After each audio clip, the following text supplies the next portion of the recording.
ঈদের দিন কান্নার আওয়াজ। আবু হুরায়রা রাদিয়াল্লাহু তাআলা আনহু জিজ্ঞাসা করলেন, খলিফাতুল মুসলিমিন, আপনি একজন বড় জান্নাতি সাহাবী, ঈদের আনন্দ বাদ দিয়া কান্না করেন কেন? ওমরে ফারুক চোখের পানি ছেড়ে কান্না করেন আর বলেন, ও ভাই আবু হুরায়রা, আনন্দ তো ওই ব্যক্তি করবে যার মধ্যে কোনো পেরেশানি নাই, যেই মানুষটা একেবারে আনন্দিত, চিন্তা মুক্ত। আমি আনন্দিত নয়, আমার পেরেশানি। রমজান চলে গেল, রোজা রাখলাম, কবুল হলো কিনা চিন্তা। তারাবির নামাজ পড়লাম, কবুল হলো কিনা চিন্তা। কোরআন তেলাওয়াত করলাম, কবুল হলো কিনা চিন্তা। জাহান্নামের আগুন থেকে নিজেকে ক্ষমা করাইতে পারলাম কিনা চিন্তা। এরে আল্লাহর বান্দারা, ওমরের মতো সাহাবী 10 জন জান্নাতি সাহাবাদের মধ্যে দ্বিতীয় হযরত ওমর ঈদের দিন যদি কান্না করতে পারেন, এত ইলম, এত আমল, এত তাকওয়া, এরপরেও যদি তারা কান্না করে জীবন কাটাইতে পারেন, আবু বকরের মতো সাহাবী জীবনভর কান্নার আওয়াজ, ওমরের মতো সাহাবী কান্নার আওয়াজ। তাদের কত ইলম, কত আমল, তাদের কত তাকওয়া, আল্লাহর ভয়, এরপরও তারা এত নেক আমল করিয়াও কান্না বন্ধ করেন নাই। আর আমরা মুসলমান, নবীর উম্মত দাবি করি, আমাদের চোখে পানি নাই। আমার পাশে মোনাজাতে কেউ যদি কান্না করে, ওর দিকে তাকাইয়া আবার অনেকে হাসি ঠাট্টা করি, কপাল পুড়িয়া গেল, নিজেও কান্না করতে পারি না, অন্যে কান্না করে তাও পছন্দ করি না। আল্লাহর কাছে তওবা করেন ও যুবক বাবারা, ও বৃদ্ধ বাবাজি, ও পর্দার আড়ালের আম্মা জানেরা। আল্লাহর কাছে রমজানুল মুবারক পেয়েছি, তওবার মাস, রহমতের মাস। তাহাজ্জুদ পড়ার সুযোগ পাইয়া যেন বঞ্চিত না হই। সাহারি খাওয়ার আগে ওযু বানাইয়া 2 রাকাত তাহাজ্জুদ নামাজ পড়ে আল্লাহর কাছে কান্নাকাটি করে খানা খাবো।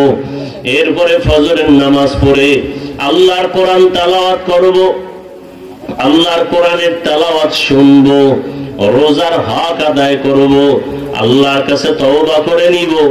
জীবনে কত অন্যায় করেছি, দুনিয়ার আমার আপনজনেরা কেউ জানেন আমি কত বড় অপরাধী।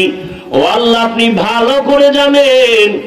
আল্লাহকে মনে মনে ডাকবেন আর বলবেন, ও দয়ার মালিক, আমার গুনার খবর আমার মা বাবা, আমার ভাই বোন আপনজন জানলে আমাকে কেউ সম্মান দিত না। আল্লাহ, আপনি জানেন আমি কত বড় গুনাহগার। গুনার কারণে আমার হাত নাপাক, আমার জিহ্বা নাপাক, আমার অন্তর নাপাক। আয় আল্লাহ, আজকে আমি তওবার নিয়ত করে ফেললাম, জীবনে আর নামাজ ছাড়বো না, আর দাড়ি কাটবো না, বেপরদায় চলবো না, রোজার হক আদায় করে রোজা রাখবো, তারাবির নামাজ পড়বো, তাহাজ্জুদ পড়বো, নবীজির তরিকা অনুযায়ী চলবো, আর কখনো গুনাহের কাছেও যাব না, নিজেও গুনাহ থেকে বেঁচে থাকবো। আমার অধীনস্থ আপনজন যারা, এদেরকেও গুনাহের থেকে বাঁচাইয়া রাখার চেষ্টা করব। রোজার মাধ্যমে তাকওয়া অর্জন করিয়া আয় আল্লাহ, আপনার কাছে আমি মুত্তাকি হিসাবে পরিচয় দেওয়ার চেষ্টা করব। আল্লাহ পাক বলেন, আমি বান্দার দিকে অপেক্ষায় থাকি, বান্দা কখন তওবার নিয়ত করবে। যদি হাজারো গুনাহ করিয়া আমার কাছে তওবা করে চোখের পানি ছেড়ে দেয়, আমি আল্লাহ তওবা কবুল করে তার জীবনের সব গুনাহ মাফ করে দিব। ও আল্লাহর বান্দারা, ও যুবক বাবারা, অন্তরকে বুঝাও। তোমার আমার মতো যুবক জেনারেল লাইনে থাকিয়াও নামাজ ছাড়ে না, তুমি আমি কেন পারবো না? ও বৃদ্ধ বাবাজিরা, আপনার মতো কত বুড়া মানুষ এই রমজানে কষ্ট করিয়া রোজা রাখে, মসজিদে গিয়া নামাজ পড়ে, আপনি কেন পারবেন না? ও পর্দার আড়ালের আম্মা জানেরা, আপনাদের মতো কত মা এখনো আছে 5 ওয়াক্ত নামাজ পড়ে, স্বামীর মাল হেফাজত করে, সন্তানগুলোকে আদর্শওয়ালা বানানোর চেষ্টা করে, আপনি কেন পারবেন না? আজকে থেকে তৈরি হয়ে যাই, আল্লাহর কাছে তওবা করি, রোজাদারের দোয়া কবুল হয়ে যায়। তাকওয়া অর্জন করার জন্য, গুনাহ মুক্ত হওয়ার জন্য তওবার খাস নিয়ত করিয়া বলি মনে মনে, হে আল্লাহ, আজকে থেকে আর নামাজ ছাড়বো না, একটা ফরজ রোজাও ভাঙবো না। মা বাবার দোয়া নিয়া, ওলামায়ে কেরামের পরামর্শ নিয়া, মুরব্বীদের দোয়া নিয়া নবীর তরিকা অনুযায়ী চলবো। তওবা করার মতো যদি কারো অন্তর তৈরি হয়, মুনাফিকি যদি অন্তরে না থাকে, খাঁটি তওবার নিয়ত যাদের আছে, দুটো হাত আমার আল্লাহকে দেখায় দেই। আয় আল্লাহ, হাতগুলো কবুল করে নেন, তওবা কবুল করে নেন, তওবার উপরে মজবুত হইয়া চলার মতো তৌফিক দান করেন, আমিন। আল্লাহর কোরআনকে ধরে রাখছেন, রাসূলের সুন্নাতকে ধরে রাখছেন। এই দুনিয়াতে বর্তমানেও হাজারো দুশমনের মাঝেও আল্লাহ পাক তাদেরকে সর্বোচ্চ সম্মান দিয়ে রেখেছেন। আল্লাহ পাকের নবী বলেন, এই জন্যই দুটো জিনিস আমি রেখে গেলাম, দুই জিনিস আঁকড়াইয়া ধরো। এক নাম্বার হলো আল্লাহর দেয়া কোরআনকে আঁকড়াইয়া ধরে দাও, বেশি বেশি কোরআন ধরো, কোরআন পড়ো, কোরআনের তেলাওয়াত শিখো, কোরআন ওয়ালাদেরকে কলিজা দিয়ে মহব্বত করো। দ্বিতীয়, নবীর সুন্নতের আদর্শ, হাঁটতে চলতে উঠতে বসতে নবীর সুন্নতের আমল করো। এই দুই জিনিস যদি তোমরা আঁকড়ায় ধরো, নবী চ্যালেঞ্জ দিয়ে বলেছেন, ওই মানুষ কোনোদিন সম্মান হানি হবে না, ইজ্জত নষ্ট হবে না, আল্লাহ দুনিয়াতেও তাকে সম্মান দান করবেন, পরকাল জিন্দেগিতেও আল্লাহ সম্মান দান করবেন।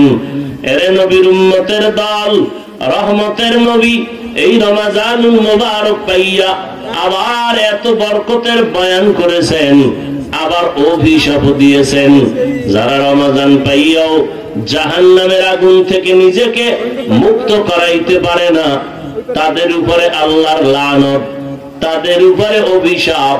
নবীজি বরদোয়া করে গেলেন, এই রমাজানের ঈদের কোন এক ঈদে হযরত ওমর ফারুক রাদিয়াল্লাহু তাআলা আনহু দরওয়াজা লাগাইলেন, ঈদ আলহামদুলিল্লাহি রাব্বিল আলামিন ওয়াসসালাতু ওয়াসসালামু আলা সাইয়্যিদিল আমবিয়াই ওয়াল মুরসালিন ওয়া আলা আলিহি ওয়া আসহাবিহি আজমাইন ইয়া আরহামার রাহিমিন ইয়া আরহামার রাহিমিন ইয়া আরহামার রাহিমিন রব্বিরহামহুমা কামা রাব্বায়ানি সগীরা আল্লাহুম্মা ইন্নাকা আফুউন কারীম তুহিব্বুল আফওয়া ফা'ফু আন্না।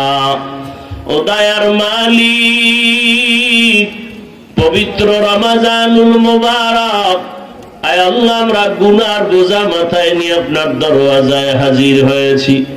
কত উলামায়ে কেরাম, কত মুরব্বী, কত হাজী সাহেব, কত ব্যবসায়ী, কত চাকরিজীবী, আয় আল্লাহ, আমরা গুনাহগার, জাহান্নামের আসামি। তওবার নিয়ত করেছি আর গুনাহ করব না। মেহেরবানি করে নবীজির মুহাব্বতে আমাদের জীবনের সকলের সব গুনাহগুলো মাফ করে দেন আল্লাহ। এ মাহফিল কবুল করে নেন, আয়োজনকারীদের কবুল করে নেন। আয় আল্লাহ, যারা সহযোগিতা করেছেন কবুল করে নেন। প্রশাসনিকভাবে জনপ্রতিনিধির দায়িত্ব থেকে যারা সহযোগিতা করেছেন কবুল করে নেন। সারা দুনিয়াবাসীকে মাফ করে দেন। আয় আল্লাহ, ফিলিস্তিনের মুসলমানের কান্নার আওয়াজ, ইসরায়েলের জালেমদের জুলুম রে আল্লাহ, আমরা ইফতারি খাই কত আনন্দ, দুনিয়ায় কত মুসলমান কান্না করে কাটায়, ইফতারি পায় না, সাহারি পায় না রে মালিক। মাজলুম মুসলমানদের জন্য রহমতের ফয়সালা করে দেন আল্লাহ। আয় আল্লাহ, প্রবাসী যারা চাকরি করে, ব্যবসা করে, সব প্রবাসী ভাই বোনদেরকে হেফাজত করেন, সবার কামাই রুজিতে বরকত বাড়ায় দেন, বাংলাদেশ শান্তির দেশ বানায় দেন। আয় আল্লাহ প্রশাসনিক ভাবে যারা আছে, জনপ্রতিনিধির দায়িত্বে যারা, সবাইকে দিনদার বানায় দেন। বাংলাদেশ মুসিবত থেকে হেফাজত করেন। আয় আল্লাহ রমজানের বরকত ঘরে ঘরে পৌঁছাইয়া দেন। নবীজির সুন্নাত আলা জিন্দেগি দান করেন। মা বোনদের আবেদা বানায় দেন। সন্তানগুলো নেককার বানায় দেন। মাদ্রাসা মসজিদ কবুল করে নেন। অন্যান্য শিক্ষা প্রতিষ্ঠান নবীর আদর্শে কবুল করে নেন।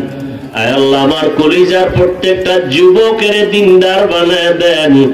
মোবাইলের গুনাহের থেকে হেফাজত করেন। যারা লেখাপড়া করে পরীক্ষার্থী কামিয়াবি দান করেন।